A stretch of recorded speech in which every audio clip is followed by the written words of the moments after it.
Assalamualaikum warahmatullahi wabarakatuh. Alhamdulillahirabbil alamin. Alladzi nastaghfiruhu wa nasta'inuhu wa na'udzu billahi min syururi anfusina wa min sayyiati a'malina. Allahumma shalli wa sallim ala sayyidina Muhammad wa ala ali sayyidina Muhammad. Asyhadu an la ilaha illallah wa la syarika lahu wa asyhadu anna Muhammadan abduhu wa rasuluhu la nabiyya ba'da. Teman-teman sekalian, sebetulnya ini bukan yang pertama dilaporkan, namun kali ini dalam versi lebih singkat. Begini, ada sebuah bentuk laporan penelitian observasi sintetik tentang keberadaan Tuhan yang akan saya laporkan di sini. Baik, kita mulai saja langsung. Background atau latar belakang masalah adalah diawali dari masih banyaknya atau masih ada sebagian manusia di dunia ini yang meragukan keberadaan Tuhan, dengan alasan karena tidak dapat dilihat, tidak dapat diindra, tidak dapat didengar, tidak dapat diraba dan sebagainya, tidak bisa diidentifikasi secara fisik. Padahal banyak hal yang tidak dapat diindra sebetulnya ada. Contohnya adalah kalau kita di gelap malam di ruangan kerja kita, di sana ada laptop, kita tidak bisa melihat laptop. Apakah laptop itu tidak ada? Tentu ada. Sinyal wifi bisa nggak kita lihat? Nggak bisa. Ada toh? Ada juga. Nah, demikian juga tuh sebetulnya ada, hanya kita dalam soal konstruksi logisnya saja yang masih sangat kurang, sehingga kita kadang-kadang sebagian dari orang itu mengatakan tidak ada Tuhan. Ya, bagaimana mungkin? Oke, kita lanjut. Statement of problem. Perlu diteliti ulang keberadaan Tuhan melalui observasi alamiah, yaitu secara grounded dikonstruksi pengetahuan tertulis.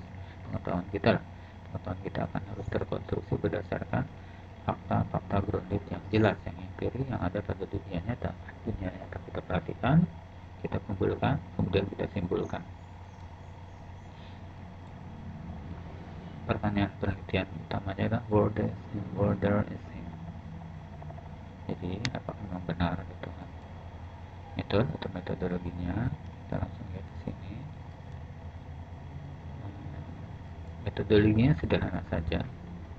Dalam penelitian ilmiah yang biasa dilakukan itu akan selalu ada dua level berpikir. Pertama, level unobservability atau level gagasan, kesimpulan-kesimpulan kita, atau disebut juga di second order gagasan kita. Dan ada level indikator atau level realita. Level realita itu adalah dunia nyata yang bisa dilihat, bisa diukur, bisa diraba. Nah, yang level keberadaan Tuhan ini tentu tidak bisa pada level realita yang kita bisa pegang.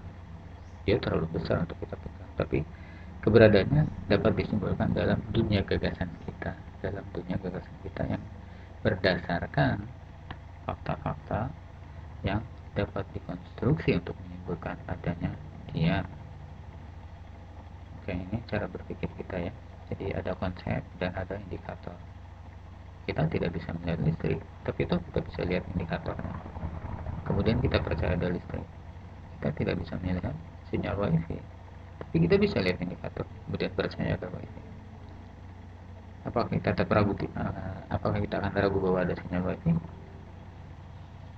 Hanya karena tidak bisa pegang, tidak bisa lihat, tidak bisa dan sebagainya. Sinyal wifi ada, apa buktinya? Ya, HP kita bisa nyambung ke internet, itu karena ada sinyal wifi. Demikian juga dalam membuktikan keberadaan Tuhan. Mari kita lanjutkan.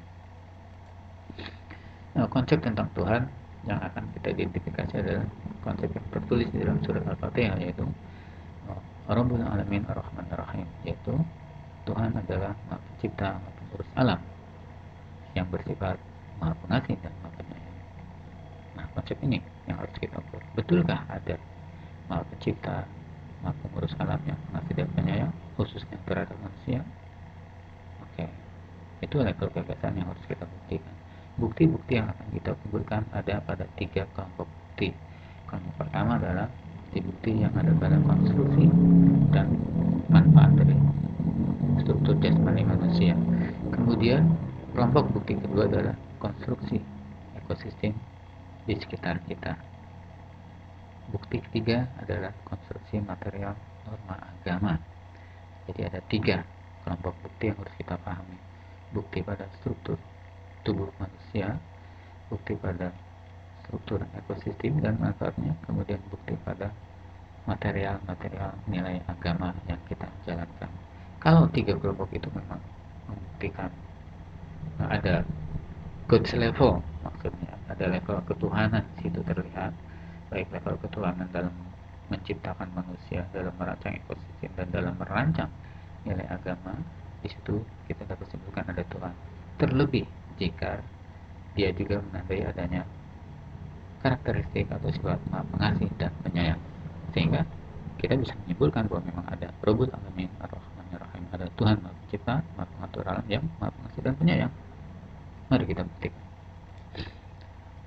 Cara membuktikannya ada dalam model berpikir analisis seperti ini. Jadi nanti dunia gagasan kita atau dunia konsep, dunia keyakinan kita, jendela mental keyakinan kita adalah ada maha pencipta, maha pengurus alam dengan sifat maha pengasih dan maha penyayang. Ini konsep yang harus kita yakini. Bagaimana kita bisa yakin? Tentu harus ada sebabnya dong. Nah, sebab-sebab yang bisa membuat kita yakin ada 4 kelompok data. 4 kelompok data, perhatikan di sini di bawah ya. Yang warna ungu ini adalah 4 kelompok data. Data pertama adalah konstruksi dan fungsi jasmani manusia. Data kedua adalah konstruksi dan fungsi lingkungan alam sekitar. Data ketiga adalah konstruksi dan fungsi juga lingkungan alam sekitar ya. Nanti kita bagi di sini secara spesifik ya, lingkungan alam sekitar dari 2 kelompok data. Kemudian data keempat adalah subkonsep 4 konstruksi dan fungsi material norma agama. Nah, 4 ini yang harus kita observasi. Betul nggak bahwa dia adalah data pendukung bagi kita dapat mengambil kesimpulan ada pencipta makhluk alam dengan sifat maha pengasih dan penyayang. Oke, observasi pertama adalah tentang data pertama yang harus kita kumpulkan. Pada diri manusia, menurut ya, teori ini ya, ini dari Al-Quran sebetulnya. Manusia itu diawali dari satu sel yang sangat kecil sekali. Kita nggak tahu 1/1.000.000 berapa nih ukurannya. Tapi di dalam itu ada cetak biru, ada program seumpama chip komputer yang di dalamnya diprogram begitu banyak program termuat di sana. Ada program untuk menstruktur mata, ada program untuk menstruktur bentuk alis, bentuk gigi, bentuk tangan. Kemudian ada program untuk menyusun sekitar 100 miliar generator energi dalam tubuh manusia. Harus percaya ada memang 100 miliar generator energi dalam tubuh manusia, bahkan lebih, biasanya lebih. Itu kalau nggak percaya silakan tanya pada guru biologi. Generator energi dalam tubuh manusia itu disebut dengan mitokondria. Nah, mitokondria itu ada dalam setiap sel tubuh yang hidup. Nah, sel tubuh hidup manusia ada sekitar 100 miliar sampai 160 miliar sel. Berarti dalam setiap tubuh manusia ada sekitar 100 sampai 160 miliar generator energi. Nah, kira-kira siapa yang bisa bikin seperti itu? Ini adalah satu bukti awal bahwa ada God's level of creation, ada level-level penciptaan yang bukan level penciptaan biasa yang bisa dilakukan manusia. Siapa? Nah, baik, pertanyaan itu silakan jawab sendiri. Kemudian setelah struktur tubuh manusia itu terbentuk, ternyata bukan sekedar struktur yang hebat, yang bagus, yang canggih, tapi juga memberikan manfaat yang menyenangkan buat pemiliknya. Misalnya adalah mata. Mata kita bisa nikmat memandang, telinga bisa nikmat mendengar, kemudian bisa berperasaan, bisa menikmati makanan dengan lidah kita, mengunyah dengan enak, menelan dengan nikmat, minuman juga ada, menikmati napas lega, menikmati melangkah enak, dan berbagai nikmat lainnya. Ini menunjukkan bahwa bukan sekedar dikonstruksi menjadi sesuatu yang hebat tubuh manusia ini, tapi juga dikonstruksi untuk memberi manfaat yang menyenangkan bagi pemiliknya, yaitu bagi kita sendiri. Nah, ini adalah bukti bahwa satu, ada God's level of creation, kedua ada bukti bahwa creation itu bukan sekedar God's level, tapi juga memberi manfaat atau berkasih sayang kepada kita yang menciptakan.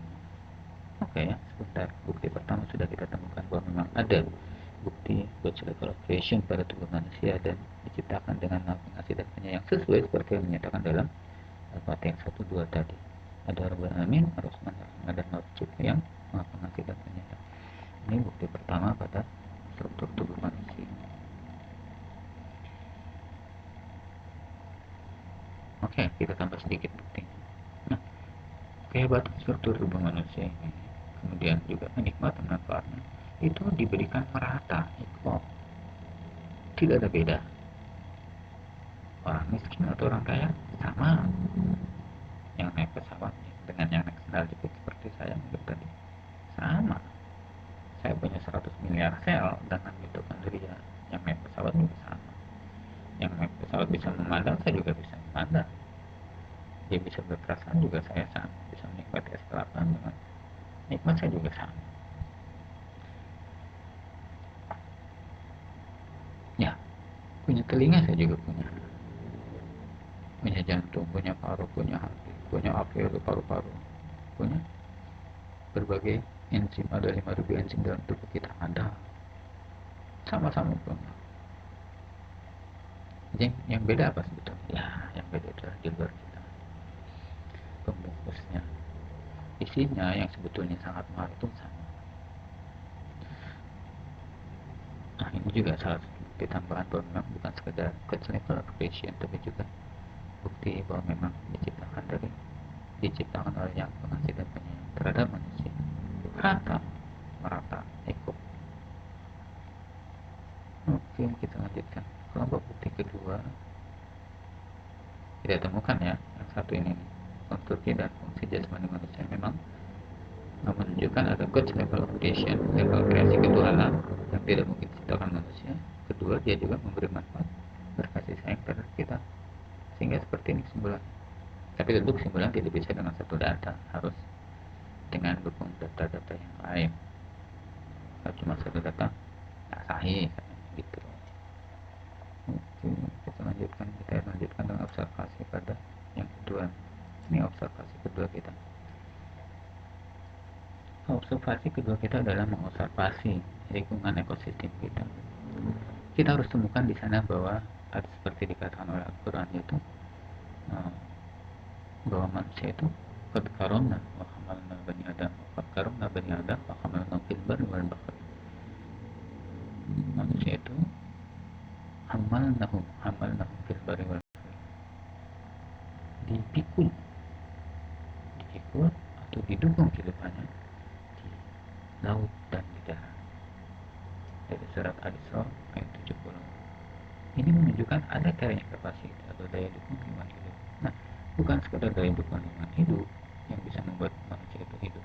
Manusia didukung dengan adanya 5/7 permukaan bumi yang ditutup oleh laut. Betul kan ini mendukung? Betul, laut itu adalah mendukung kehidupan. Bahkan dari sana bisa dimulai berbagai sarana hidup manusia. Apa buktinya? Buktinya adalah laut ini setiap hari memberi minum kepada 7 miliar manusia. Ah, masa manusia masih minum air asin? Kan laut ini adalah sumber dari air bersih yang ada di seluruh bumi ini, buat minum dan buat mandi dan buat pertumbuhan pohon, juga buat minum hewan yang bisa kita makan. Laut ini setiap hari disinari matahari, kemudian menjadi awan, kemudian turun kembali menjadi hujan yang sudah bersih air, sehingga ada sebuah sistem destilasi, sistem pembersihan air yang sangat baik di alam semesta untuk kebutuhan hidup manusia. 7 miliar manusia setiap hari dipenuhi kebutuhan airnya oleh apakah oleh laut? Laut hanya resourcesnya, ada prosesnya. Siapa yang bekerja proses? Matahari. Apakah matahari punya kecerdasan? Matahari berpikir? Enggak. Tapi yang mengendalikan matahari itu ya. Ada peredaran matahari yang memproses siklus, memproses hujan, memproses fotosintesis untuk manusia bisa bernafas. Betapa sibuk matahari bekerja setiap hari, menguapkan air, membuat hujan, kemudian juga membuat oksigen, membantu pembuatan karbohidrat di daun-daun pohon. Nah, ini juga bukti bahwa memang ada God level of creation, tidak sembarang. Siapa yang bisa memfotosintesis? Pohon? Enggak, matahari juga enggak. Tapi mereka dirancang untuk bekerja sama. Semuanya adalah bekerja. Kalau menurut Al-Quran, semuanya bersujud. Pohon dan matahari itu bersujud. Maksud bersujud adalah tunduk kepada desain dari fungsi kerja mereka masing-masing. Nah, pendesainnya itu harus kita sebut sebagai tuh apa hantu. Itu harus yang kita pertuhankan. Ya, kayaknya cukup ya, panjang sebetulnya ceritanya, tidak hanya itu. Tapi di alam sekitar kita ada carrying capacity, ada hamal naufil bari wal bahri, ada daya dukung hidup, mulai dari rancangan laut, cara kerja matahari, cara kerja daun, membuat karbohidrat, membuat oksigen, itu untuk kebutuhan manusia, itu disediakan. Kayak itu namanya carrying capacity disediakan oleh Allah. Ini juga satu bukti tambahan bahwa memang satu ada good level creation, ada level kreasi yang sifatnya hanya bisa dibikin oleh Tuhan. Bisa nggak manusia? Nggak bisa. Kita butuh cahaya yang sangat besar, itu matahari, yang bisa berabad-abad. Berbikin sendiri nggak cukup. Bisa kita bikin daun untuk berfotosintesis, juga nggak cukup untuk 7 miliar manusia sekaligus setiap hari bernapas. Ton oksigen itu dibikin setiap hari. Manusia, hewan, buat mobil kan butuh oksigen. 2 hari mobil berjalan itu bisa habiskan oksigen 60 tahun manusia bernapas. Bayangkan ada berapa juta mobil, dan itu masih dipenuhi sampai sekarang. Oksigen itu dari air laut. Yang membuat desain kerjasama laut dan matahari ini siapa? Apakah dari kata Darwin evolusi kreatif? Jadi matahari ini berkreatif untuk bekerjasama dengan bumi, dengan laut. Nggak usah nakal gitu ya. Oke ya, kita lanjutkan.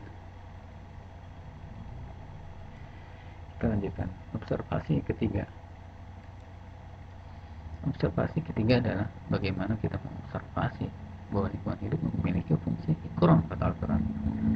Yang tadi juga ya, walaqad karramna bani Adam. Jadi manusia itu dimuliakan di dalam didukung oleh lingkungan hidup. Apa dimuliakannya? Contohnya gini, coba Anda ambil sebuah biji rambutan, Anda tanam, kemudian tumbuh jadi apa? Sebuah buah yang manis, mengandung gula, mengandung vitamin A, mengandung vitamin C. Anda yang bikin vitamin C? Pohon. Apakah pohon punya teknologi? Punya kecerdasan? Enggak toh. Berarti Anda yang maha cerdas di balik itu. Pekerjaan begitu cerdas kita, kalau bikin vitamin bagaimana, harus ada pabrik. Tidak hanya vitamin, di situ ada flavonoid, ada senyawa-senyawa, ada antioksidan untuk mencegah kanker. Sekaligus ada dalam satu buah. Nah, dan itu juga bukan hanya satu buah itu. Ketika satu pohon itu berdiri tegak, pohon rambutan atau pohon padi, muncul apa? Ratusan yang bisa ditanam kembali, bahkan ribuan, menjadi 100 pohon, menjadi 1000 pohon. Pada siklus ketiga ditanam lagi menjadi 1.000.000 pohon, berlipat-lipat. Manusia bisa seperti itu. Ini juga tanda good level creation. Jadi manusia dimuliakan. Hanya naruh biji saja dalam tanah bisa dihasilkan karbohidrat, bisa dihasilkan vitamin, bisa dihasilkan gula, bisa dihasilkan rasa senang mengkonsumsi. Dimuliakan. Ini seperti yang disebut oleh Al-Quran tadi. Karena Bani Adam, manusia itu memang dimuliakan. Apa kita merasa bangga? Oh, saya bisa menghasilkan rambutan sekian ton. Padahal kita cuma nanam biji. Saya bisa menghasilkan beras sekian ton. Apakah kita yang bikin karbohidrat di situ? Bikin proteinnya, bikin vitaminnya dari beras tersebut? Nonsense. Terus siapa? Ya, silakan jawab sendiri. Oke ya, bukti ketiga kita temukan adalah good level creation. Good level lah, karena besar. Cukup untuk 7 miliar manusia. Kalau manusia nggak mungkin, apakah ekstraterestrial yang bikin bibit pohon segala macam? Oke, dari satu sisi silakan tangkap dulu, tapi siapa yang merancang desain susunan matahari dan bumi yang bisa memungkinkan ada suhu kehidupan, tidak terlalu panas, tidak terlalu dingin? Siapa yang membuat bumi ini berputar? Oh, berputar sendiri? Ya nonsense juga. Kalau nggak berputar, tidak ada siang dan malam. Kalau tidak siang dan malam, tidak ada angin. Angin itu ada dalam perbedaan suhu. Ketika matahari itu bergilir, di sana dingin, di sini panas. Kemudian timbul perbedaan tekanan, kemudian timbul angin. Ketika di satu sisi dipanasin matahari, kemudian timbul awan, awan itu berpindah ketika ada angin. Kemudian awan juga menjadi hujan ketika ada perbedaan suhu lagi. Desain begitu jeli, bersesuaian dengan desain ruang angkasa, dengan desain material-material di luar angkasa. Dan desain yang di bumi ini match persis ketemu dengan desain yang di langit sana. Jadi, persis seperti kata Quran, ilah di bumi dan ilah di langit itu sama. Oke, mau percaya Quran atau mau percaya ada Tuhan? Boleh dua-duanya dan sebaiknya memang dua-duanya. Kita lanjutkan. Observasi keempat. Observasi keempat adalah kalau tadi observasi yang alamiah, kita cari pembuktian alamnya sudah kita temukan ya. Jadi kalau kita mau memiliki keyakinan tentu harus ada bukti tuh. Oh, kamu harus wajib beriman. Ya, dasarnya apa? Harus percaya ada Tuhan. Dasarnya apa? Harus ada dasar. Dasar kita percaya ada Tuhan hari ini. Kita observasi tubuh kita, kita lihat ada God's level of creation, ada level penciptaan yang memang hanya bisa ditangani oleh Tuhan. Kemudian pada lingkungan alam sekitar juga ada proses-proses yang hanya bisa ditangani oleh Tuhan. Bukan kita cuma meletakkan biji, menghasilkan vitamin, karbohidrat, protein dalam satu biji, kemudian bisa menghasilkan dari satu biji berlipat jadi 1000 biji, dari 1000 biji berlipat lagi menjadi sejuta biji, sejuta pohon, dan seterusnya. Di budidaya ikan juga begitu, dari sepasang menjadi 1000, 2000, 3000 di budidaya dan sebagainya. Manusia yang bikin dari satu ikan bisa 1000? Kan bukan. Oh, balik lagi evolusi kreatif, jangan percaya udah. Oke, kita ke yang keempat. Subkonsep keempat, konstruksi dan fungsi material norma agama. Jadi subkonsep keempat ini juga harus menunjukkan ada God's level creation dan sifat maha pengasih dan penyayang. Jadi bukan hanya desain norma dan nilai yang memang bagus, tapi juga bermanfaat plus memberikan kenikmatan bagi manusia, berkasih sayang kepada manusia secara bijak sekali. Oke, kita buktikan betul nggak ada. Kalau ada, kita harus yakin ini. Ini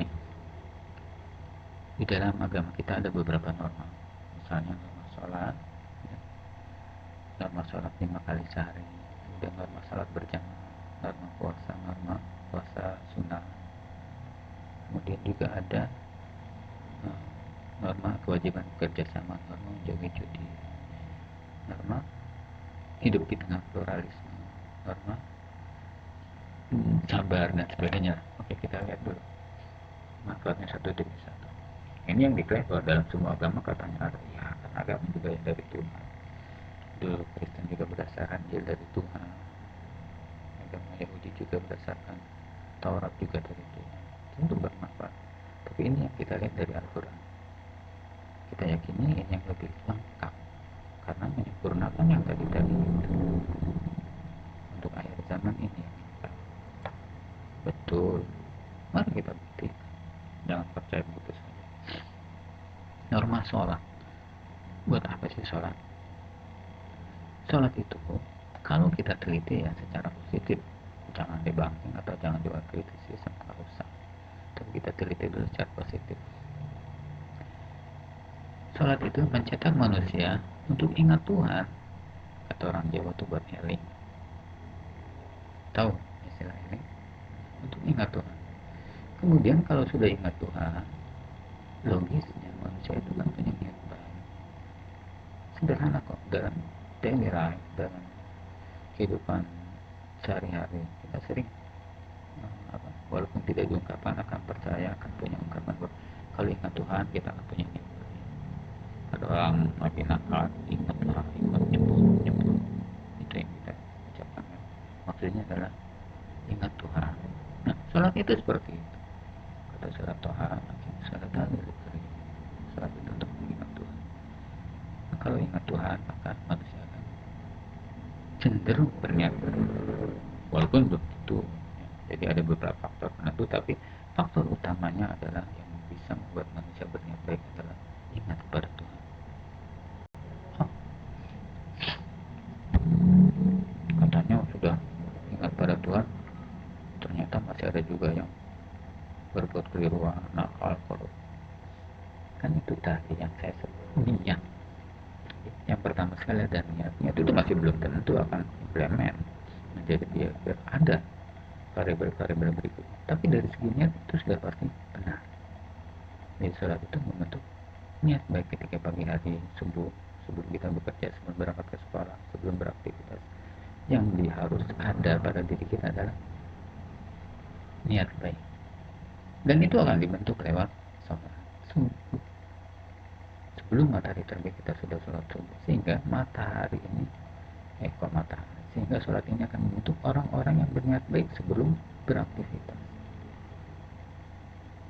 Sebelum kerja itu sudah niat baik dulu sejak subuh. Itu yang dipatok, ya, bahasa sederhana, dipasang dulu, dipancangkan dulu niat baik sejak subuh. Memang belum tentu implement, tapi itu kalau sudah niat baik, ya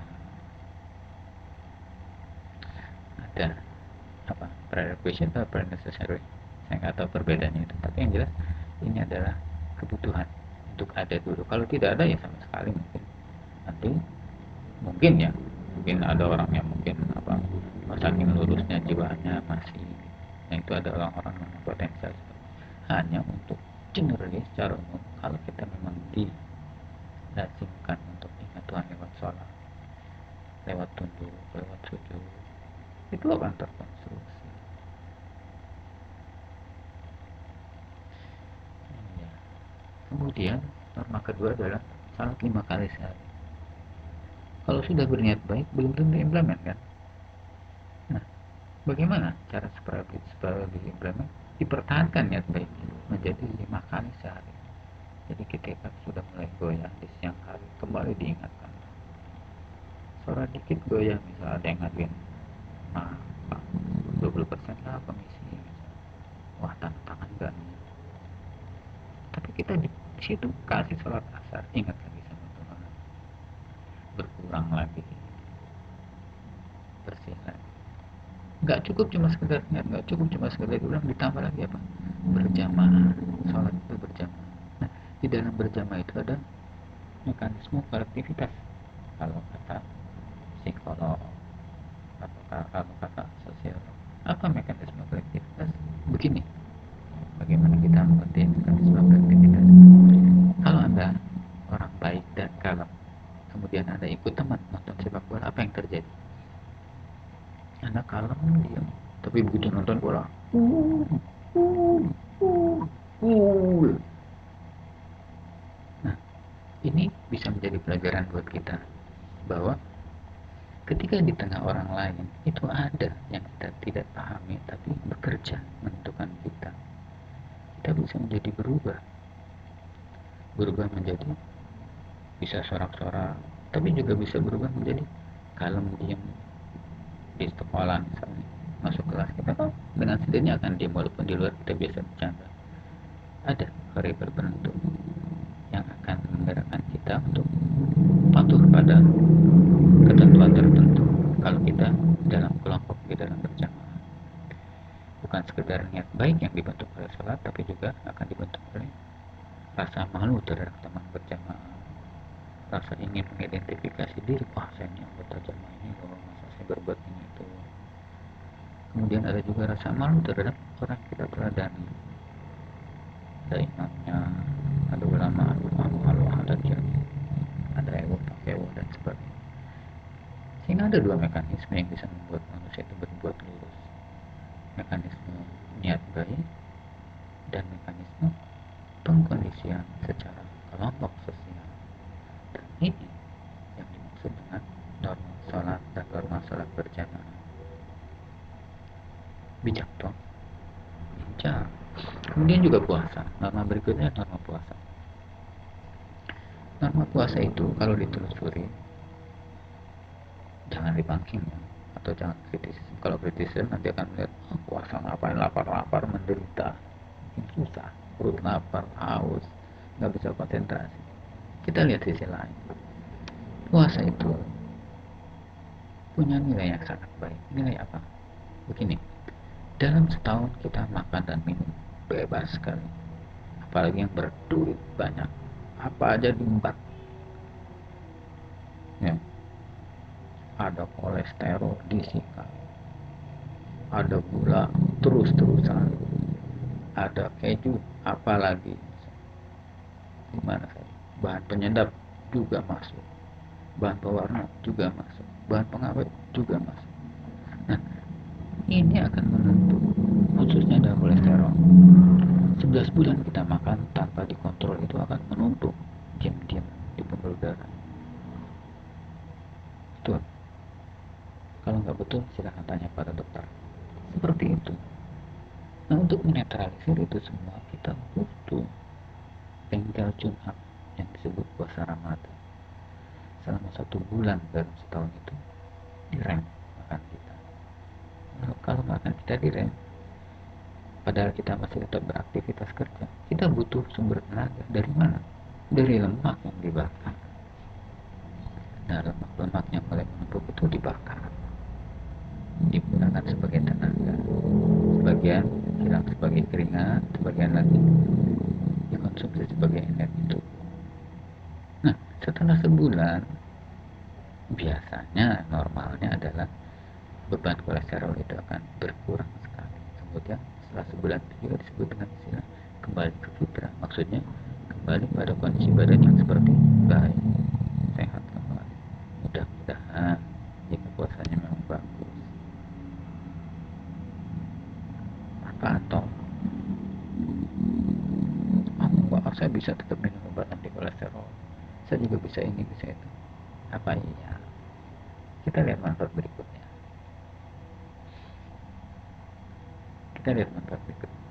Puasa itu sifatnya rahasia, betul kan? Nggak ada yang tahu kalau kita sedang berpuasa, nggak ada. Satu poin di sini apa? Kita dilatih buat jujur. Kejujuran itu katanya mata uang di mana-mana dulu. Tapi jujur itu bagaimanapun akan baik buat kita. Itu manfaat. Kedua, kita dilatih buat punya integritas. Integritas kita hanya kepada yang tidak terlihat, hanya kepada Tuhan yang memerintahkan untuk berpuasa. Kita berbuat baik, kalau kita dilihat orang saja itu masih belum pakai integritas. Tapi kalau sudah berbuat baik hanya kepada yang tidak tampak, generally secara umum, maka kita akan bisa lebih mengontrol diri dimanapun kita ada. Jadi sudah niat baik dibentuk, kemudian dikondisikan oleh lingkungan sosial kita secara berjamaah, ditambah lagi integritas rahasia kita yang hanya kepada Tuhan, dibentuk oleh puasa. Kita masuk dapur minum blok, siapa yang tahu? Nggak tahu. Tapi karena puasa kita berlatih, ada apa puasanya ya demi Tuhan,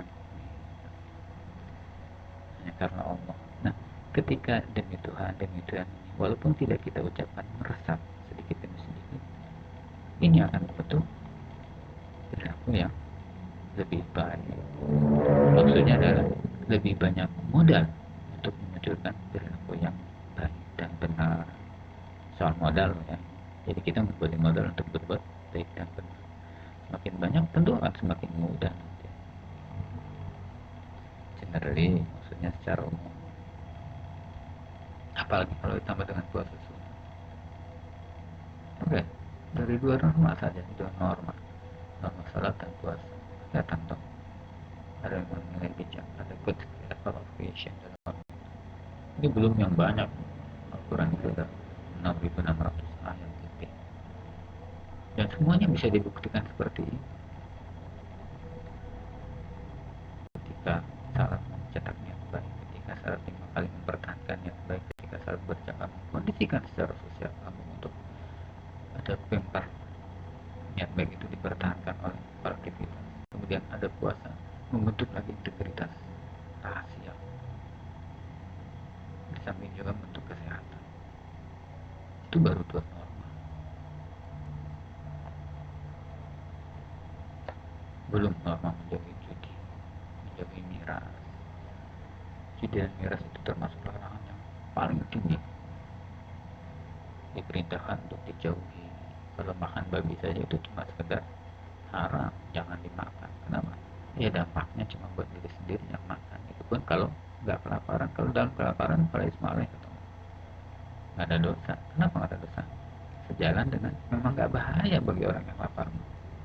Lemaknya itu kan disikat langsung jadi keringat atau jadi energi. Tapi kalau buat yang nggak lapar, jangan haram. Kenapa? Numpuk jadi kolesterol untuk. Jadi Allah mengharapkan itu kalau memang buruk buat manusia. Itu babi, tapi yang lebih berbahaya dari babi apa? Judi. Judi itu disebut dalam Al-Quran sebagai norma yang ijtanibu atau jauhi levelnya. Di situ ada amal setan yang merusak. Beda tuh. Kalau yang babi masih para Ismailai tidak ada dosa ketika kelaparan. Kenapa? Ya relevansinya adalah kalau kelaparan itu memang nggak berbahaya, kolesterol itu akan langsung habis. Jadi Tuhan bikin norma itu ketika berbahaya buat manusia dilarang aja. Ketika tidak berbahaya ya tidak ada dosa bagimu lah. Itu. Kenapa? Ya Tuhan nggak butuh apa-apa dari setiap kita, enggak. Semua buat kita sendiri. Nah judi, level yang tadi yang paling berbahaya adalah judi. Judi itu kalau dihindari mencetak jiwa terpelihara dari pembusukan. Apa pembusukannya? Ini, kalau kita berjudi, satu meja 10 orang, kemudian kartu dibagi. Begitu kartu dibagi, harapan apa yang pertama kali dibentuk pada kita? Mudah-mudahan kartu saya bagus, mudah-mudahan kartu 9 orang lainnya ceplok. Betul. Nah kalau ini berulang-ulang akan jadi penyakit jiwa. Penyakit jiwa apa? Berharap orang lain sial. Itu buruk, gak bagus. Kita berharap kita aja yang untung lah, orang lain sial, biarin hapus kayak apa kayak. Nah itu jelek. Kenapa? Yang benar adalah kerjasama kita dan orang lain itu. Kalau kumpul satu meja, bagaimana potensi kita kumpulkan bersama? Kalau ada duit sedikit-sedikit, yuk kita kumpulin jadi modal bersama. Kalau pengen makan bersama, yuk patungan, kamu beli gula, saya beli kecap, anda beli buah.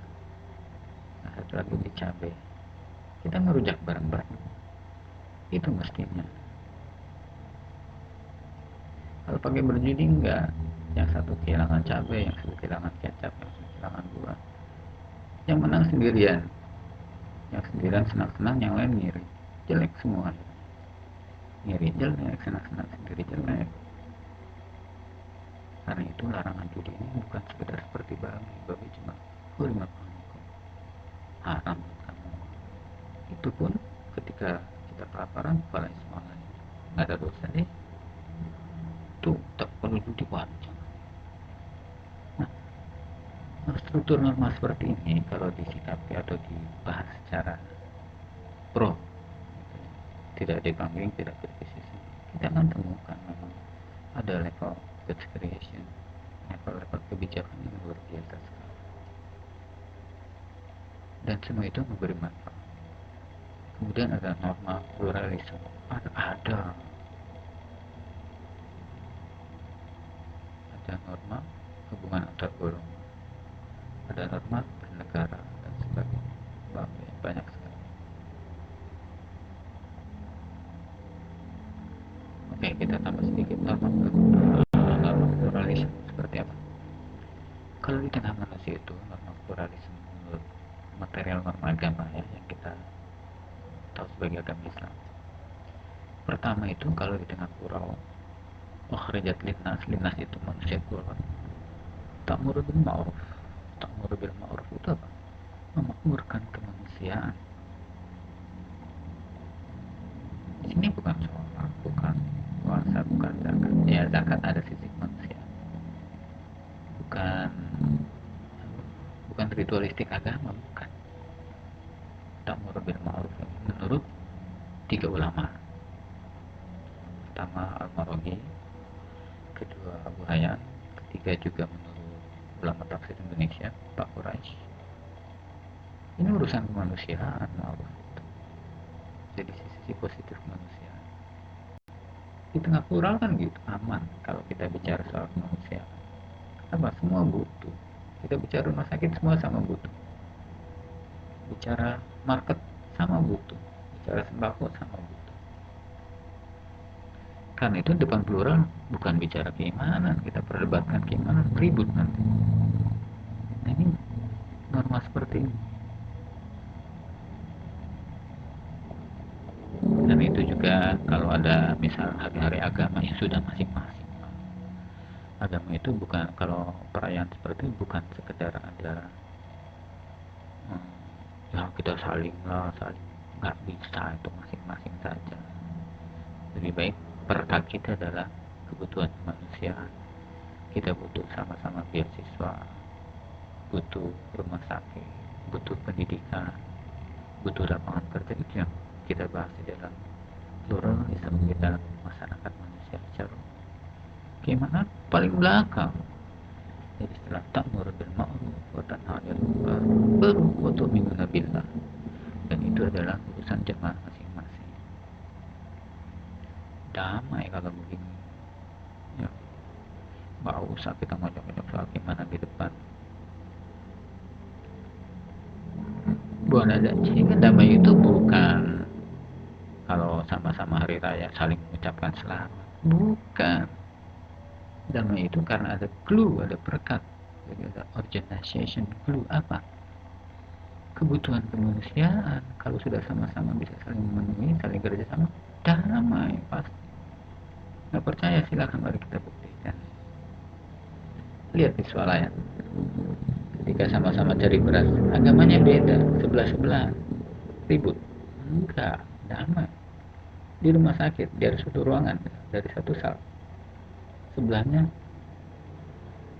agama, sebelahnya agama B, masing-masing istirahat. Apakah pelotot-pelototan? Enggak, kan damai. Kenapa? Karena ada clue, ada perekat, yaitu kebutuhan kemanusiaan. Nah, kemudian kedua, masih belum bicara ke agama, kayak keyakinan keimanan. Kedua adalah ta'muru bil ma'ruf atau menyuruh hal kemanusiaan yang bermanfaat. Tanha 'anil munkar, mencegah keburukan kemanusiaan. Kenapa kedua bukan yang paling pertama? Karena makna buruk itu sendiri bisa relatif. Bagi orang yang kecanduan bilang rokok itu positif, miras positif. Wow, kalau nggak minum gue minum. Dan itu juga nomor dua. Jadi setelah sama-sama sepakat, setelah sama-sama makmur untuk hal positif kemanusiaan, akan lebih mudah untuk saling bernasihat dalam hal yang membahayakan kemanusiaan. Bijak toh. Ini belum keyakinan, baru nomor tiganya nanti bicara soal keyakinan. Oke, sudah ya. Jadi kita kembali ke sini, ke model analisis kita, bahwa keyakinan kita itu bisa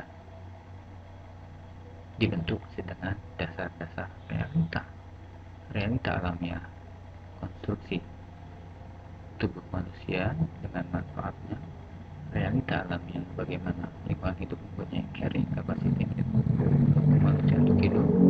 Carrying capacity ini bukan bikinan kita, impossible, bukan bikinan manusia, nggak mungkin. Bagaimana kita mendesain hubungan antara laut dan fotosintesis? Bisa. Mendesain hubungan antara sinar materi dan vitamin D di dalam tulang kita? Bisa. Siapa yang mendesain? Nggak mungkin.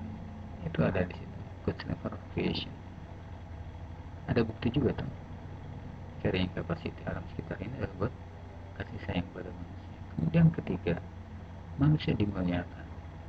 Kita cuma naruh biji, tapi bisa muncul vitamin, flavonoid, senyawa antioksidan, dan sebagainya. Siapa yang bekerja di situ? Kita dimuliakan, kerjanya seminggu, hasilnya besar. Vitamin, anti kanker, antioksidan, protein penting, omega 3, 6, 9 buat kecerdasan, buat kelenturan pembuluh darah, buat kecantikan, buat dan sebagainya. Kita yang bikin nonsense. Nggak tahu Yahudnya siapa. Ya kepada nggak tahu siapa itulah kita bertuhan. Oke, bukti keempat adalah norma-norma material agama. Tadi kita sudah telusuri semua dalam agama terdahulu juga ada norma-norma dan semua juga positif. Tapi kita bisa yakini bahwa pada agama kita ini itu memang disempurnakan untuk akhir zaman. Baik sholatnya yang harus 5 kali sehari. Kenapa 5 kali? Aduh, gempuran-gempuran tantangan hidup itu begitu banyak setiap hari, membuat goyah harus 5 kali. Tidak cukup 5 kali, harus berjamaah. Tidak cukup berjamaah, harus ditambah dengan puasa untuk memelihara integritas kita. Tidak cukup dengan puasa, ditambah lagi menjauhi judi untuk membumper munculnya suntikan pembusukan jiwa menjadi tidak benar, juga miras dan sebagainya. Jauhi dari adu domba, informasi bohong dan sebagainya. Komplit.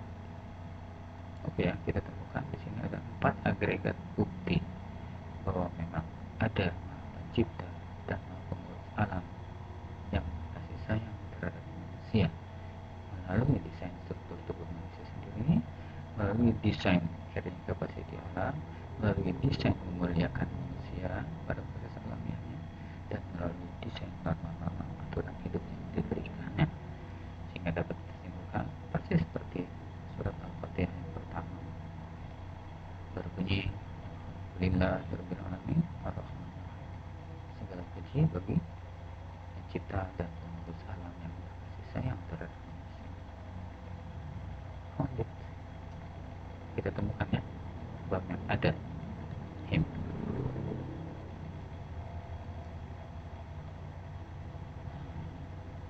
Saran saya untuk di sini tidak cukup dengan menemukan. Sebab kalau cuma menemukan nanti mungkin gue ya. Tuhan is just found it in sin, not by ours, bukan dengan mata kita, not by our eyes, but through using our mental windows that is concluded from the all scattered observation between him.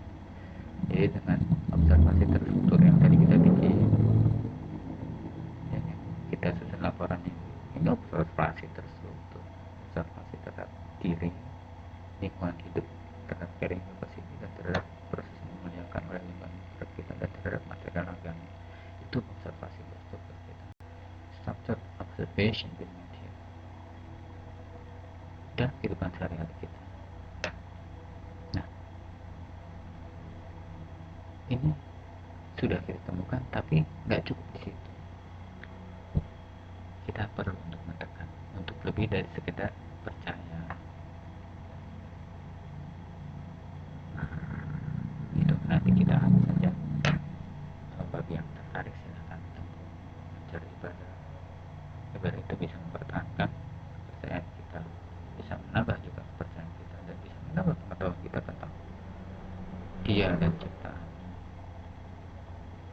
No need to wait today after. Kejauhan kalau menunggu nanti baru percaya pada Tuhan. Dimulai dari sekarang dan kita dekati Dia. Cukup. Assalamualaikum warahmatullahi wabarakatuh.